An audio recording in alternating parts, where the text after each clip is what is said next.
Today, we're digging into an archaeological site in Turkey that is so old and honestly so sophisticated, it's forcing us to rethink, well, pretty much everything about the origins of human civilization. Let's get right into it. For centuries, we've told ourselves a pretty straightforward story about how we got here. But this one discovery, it just completely challenges that entire narrative. It asks this one huge question.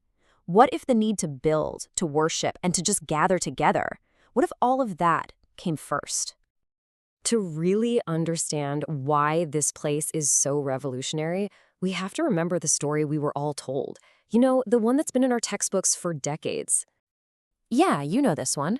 It's the classic model of the Neolithic Revolution. Step 1. Around 10,000 BCE, we figure out farming. That lets us stop wandering around and finally build villages. And only then, with full bellies and a roof over our heads, do we have the time and the resources for the big stuff, like complex societies, organized religion, and massive building projects. It's a neat, logical progression, right? Agriculture, then settlement, then culture.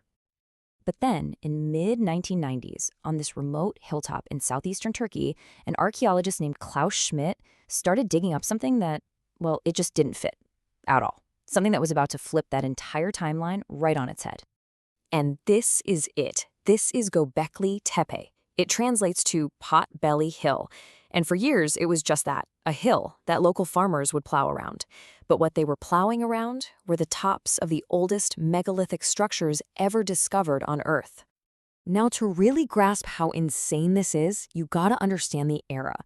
This site dates to the pre-pottery Neolithic. This is a time when humans are just starting to form villages, but they haven't even invented pottery yet. Think about that.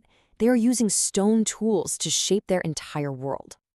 And this is the date that changes everything. Radiocarbon dating shows the first structures here were built around 9500 BCE. That's 11,500 years ago. Let's put this in perspective, because the number is almost too big to imagine. Göbekli Tepe is about 6,000 years older than Stonehenge.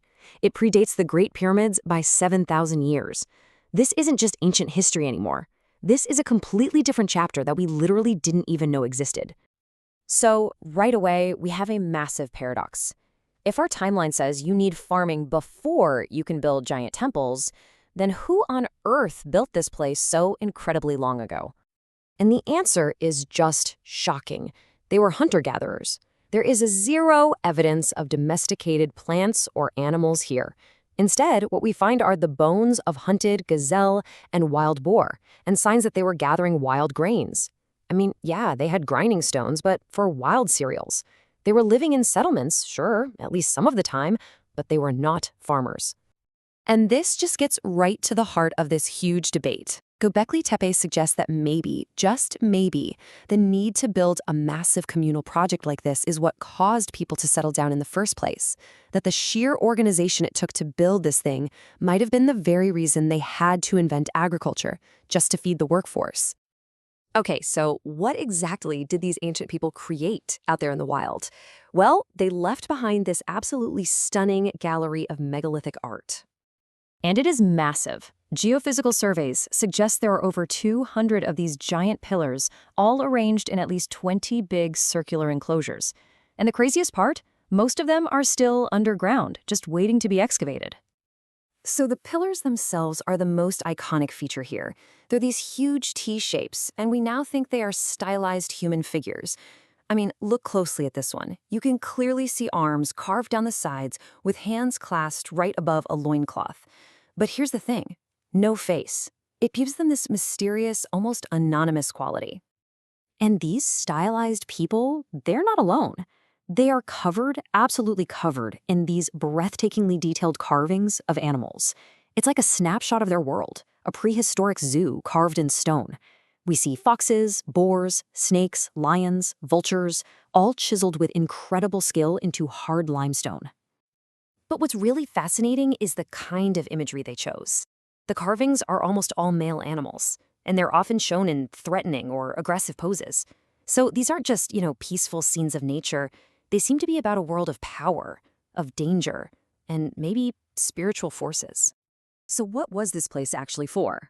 For a long time, the main theory was pretty simple. But as archaeologists keep digging, the picture is getting way, way more complex. So initially, Klaus Schmidt called it the world's first temple, a kind of cathedral in the desert, a ritual center where nomadic groups would meet up for big ceremonies. But recent discoveries are challenging that idea. We're now finding actual domestic buildings, thousands of grinding stones for preparing food, and even a really sophisticated rainwater harvesting system with cisterns. All of this points to people actually living here, at least for part of the year. So it wasn't just a church in the wilderness, it was becoming a town. All of this evidence, it just forces us to go back and reconsider the entire story we thought we knew. See, Göbekli Tepe isn't just another cool ancient site. It is a full-on history-altering discovery. And this is the profound takeaway. Instead of agriculture leading to settlements and then religion, Göbekli Tepe flips the script. It suggests the desire for shared ritual, for a common identity built through these massive projects that might have been the real engine of civilization. The need to build the temple created the village, and the village created the need for farming. Culture came first. And here is maybe the most incredible part of all of this. We have barely scratched the surface. As of recently, archaeologists estimate that only about 10% of the entire site has actually been excavated. 90% of this world-changing place is still buried under Potbelly Hill. So when you look out across this landscape, you're not just seeing some dusty hill in Turkey.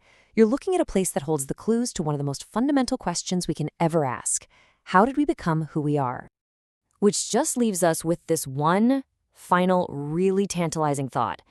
If the tiny little fraction of this place that we've already seen has completely rewritten our history, what other secrets, what other revolutions in our understanding are just lying there, waiting right beneath the soil?